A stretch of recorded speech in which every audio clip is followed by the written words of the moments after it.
оқу пәні бастауыш сынып мұғалімі Бибатырова Нарышқы Жапаровна. Ортақ тақырып мәдени мұра.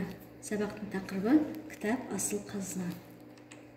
Оқу мақсаттары: шығарманы іштей көз жүгіртіп, шолып, түртіп алып, сұрақтар қоя отырып, қажетті ақпаратты тауып, белгі қойып оқу, талдау жасау оқу, сын тұрғысынан бағалап оқу. Шығарма мазмұны бойынша сұрақтар қою және жауап беру. Балалар, кәнеке, жұмбақ шешейік. Көп әңгімем өлеңім, күнде ақыл беремін. Жақсы көрсе мені кім, мен де оны жақсы көремін. Жауабы кітап. Кітап, кәнеке, балалар, жауап берейікші. Кітап неден және қалай жасалады? Кітапсыз өмір елестету мүмкін бе? Кітапты қалай ұстау керекпіз? Кітапханаларға барып кітаптар алып оқимыз ба? Қандай кітап оқығанды ұнатасың?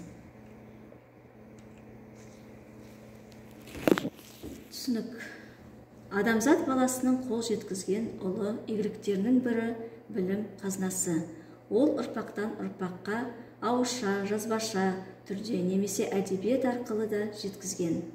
Кітап адам баласының сан ғасырлық ақыл ойының жемісі, тарихы мен тағылымының алтын сандығы. Кітап дегеніміз алдыңғы ұрпақтың артқы ұрпаққа қалдырған рухани өсиеті. Кітап оқудан тыйылсақ, ой ойлаудан да тыйылар едік деген еді Ғабит Мүсірепов. Кітап таңдап, талғап оқи білу, оны түсіну мен түйсіну, алған әсерді өмір қажетіне жарата білу, әрбір адамның белгі мен білімін, пайымы мен парасатын айқындайтын алғы шарттардың бірі. Оқулықпен жұмыс: ертегі өлеңін өз бетімізбен оқимыз.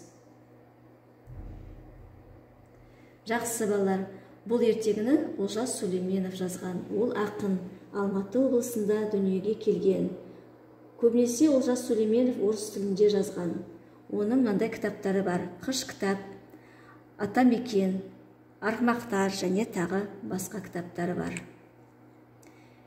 Балалар, ертегіні әрі қарай болжайық, не болды екен? Және мынау болжаммен сәйкестендірейік. Жаман бала жайында оқып бітпеп едің? Мынау не? Тауға барып ауа жұтсаң қайтер еді, жаным-ау? Көп оқыған жоқпын апа, бар болғаны бір-ақ рет. Тағы біраз оқиыншы, рұқсат па? Рахмет. Ары жайлы әдемі жыр екен, бітіп қалсын да дегенімде жыламсырап шықса керек даусымды. Сөйтіп жүріп бір жыл өтті, жырсыз қалай шыдармын? Көрпе астында бұғып жатып оқитын шығардым. Ол бір ғажап кез еді ғой. Жылаушы едің, көзің майы кетеді деп азайып. Ұрсушы едің, соқыр болып қаласың деп ашынып. Қайран ғана кітаптан сол көзім қайта ашылды. Кәнеке балалар, жаңа сөзбен танысайық. Күзге қалу деген ол үлгерімнің нашарлығынан байланысты келесі сыныпқа көшіру үшін күзде қайта емтихан тапсыру. Беймаза дегеніміз мазасыз, танымсыз. Қорытындылау: өз үйіндегі кітапханада қандай автордың кітаптары бар? Ол туралы не білесің? Кітапханада қандай кітаптар болғанын қалайсың? Биыл неше кітап оқыдың? Оны қайдан алдың? Сыныпта кім кітапты көп оқиды? Көп оқыған көп біледі деген рас па? Неліктен? Есінде сақтаңдар. Кітапты оқыпты таза ұстау керек. Өздеріңнен кейін оны көп деген балалар оқитын естерінен шығарма. Кітапты төсекте жатып, ас ішіп отырып оқыма. Кітап оқуды үлкен ой еңбегімен оқу керек. Кітапты қалай болса солай оқыма. Кітапты жыртуға, сызуға болмайды. Кітапханада шулауға болмайды, өйткені басқаларға кедергі келтіресің. Кітап бетіне сурет салма.